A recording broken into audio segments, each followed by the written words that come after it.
I generally hire on attitude more than skill. Only because I feel that if I have people around me that are going to run through walls for me, the skill we can learn, it's also to me a commodity, in all honesty, because, you know, there's a lot of videographers out there, a lot of graphic designers out there, but I would put my two guys, a lot of copywriters, you know what I'm saying? But I would put my team up against anyone because I know what they would do for me. Right? So what, like, as you are growing, and I want to get into the intricacies of all the stuff that you're doing, but what's your thoughts on that? Like, what's your thoughts on attitude over skill? I agree completely, because most of the time, skills are a reflection of your history, right? Like, what did you do to get in front of me? But the world that, you know, you have, the companies that I've created, 50% of the time, we actually don't know what we're doing.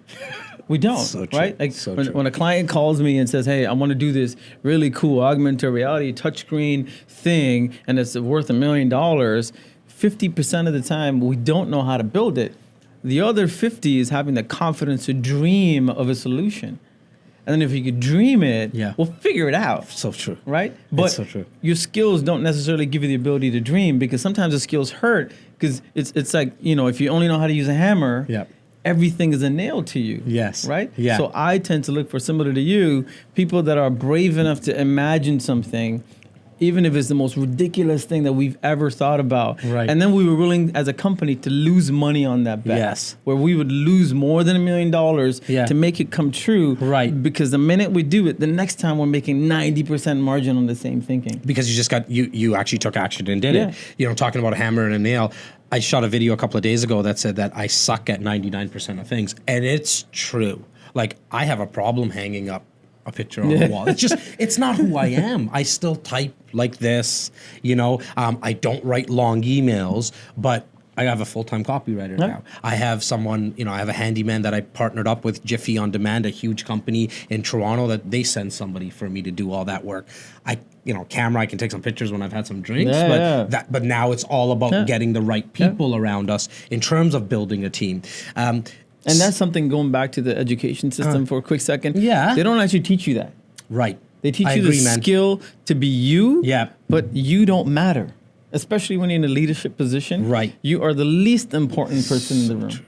So true, man. And I knew, you know, we obviously got connected through the beautiful Clem, and he made mention, and we have mutual friends, and he had made mention that, man, you guys gotta hook up. And this is like, Clem's been with us now for 6, 7, 8 months. I forget, it feels like it's been years, but the day that I met him, 2 days in or something, he was like, dude, you gotta meet Sathish, because you guys are so similar. Not only from a business perspective, because that's a no-brainer. Like, you and I are on the same paths, and we're gonna make a lot of shit happen. I feel it already. We're connected now, you know? And so it's unfortunate because people just are not willing to meet more people, and you just don't know what's gonna come out of just one meeting.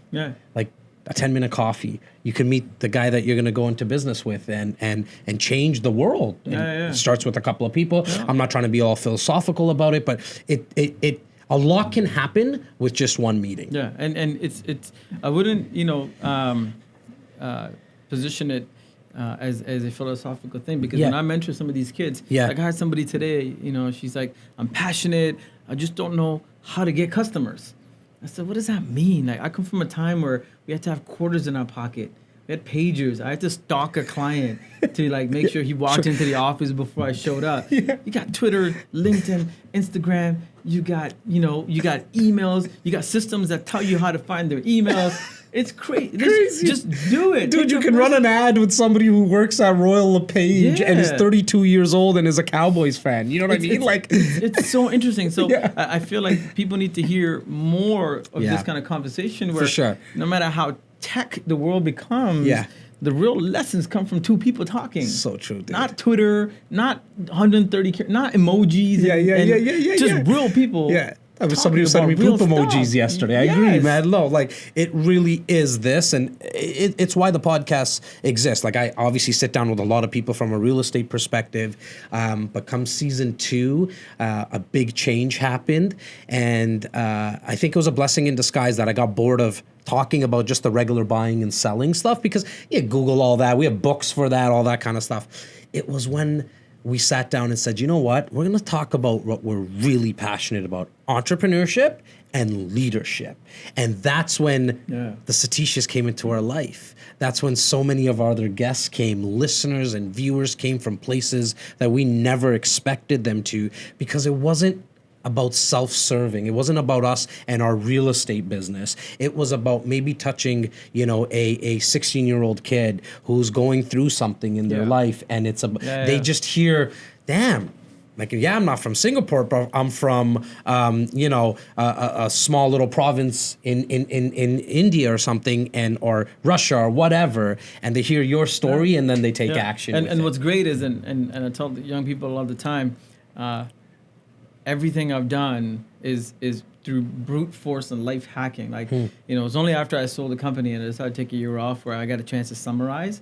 But if I did a quick 30-second review, I'm like, 13-year-old kid, labeled dumb and stupid, comes to Canada, finds the right mentors and the right coaches, and over the last 12 years, I've built dozens of business. I've personally sold over $50 million in new business. Yeah, I've won awards. I've got my face in the halls of Ryerson as an alumni of the year. I barely got 52%. Do you know what I'm saying? Funny how it works out, right? You know, because you did what you were living your passion, and that's the secret. It's if you figure out your passion and you get rid of your limits.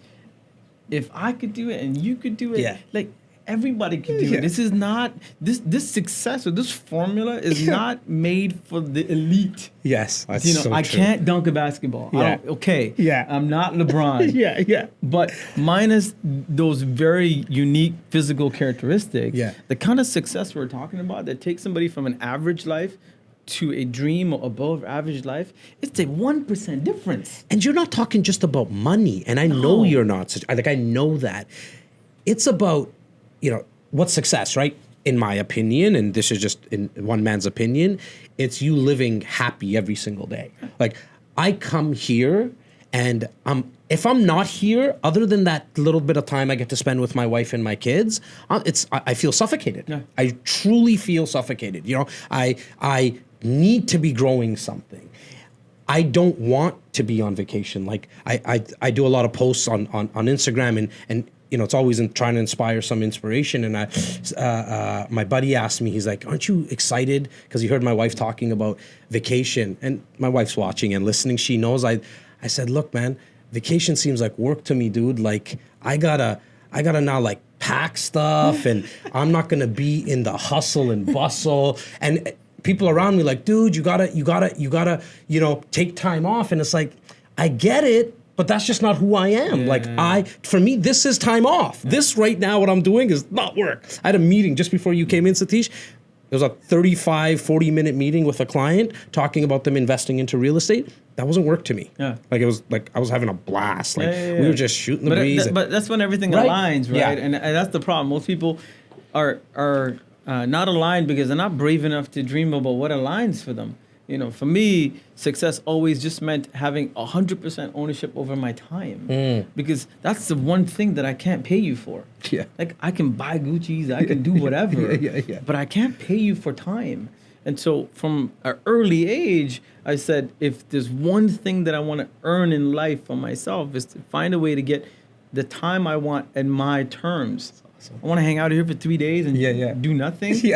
I want to do it. If I want to disappear for a month, I want to do it, right, and not at the expense of other stuff. And if you're grinding and opening 4 or 5 businesses at the same time, you want to do that. That's awesome. And I think that's the part they don't teach you in school enough, to go, yes, these skills are great. You can get a great job, and nothing's wrong with a job. Yeah, we need people that will work for people. Yes, to make the economy run. Right. But if you're unhappy, something doesn't feel right, you have bigger dreams, that's the person that is suffering, and that's the person that's actually useless to the economy, because you're not happy where you are and you're not doing something to improve yourself. So everybody loses. You lose, your employer loses, your family loses. That's the part that sucks. That's the gray area we got to change. I totally agree.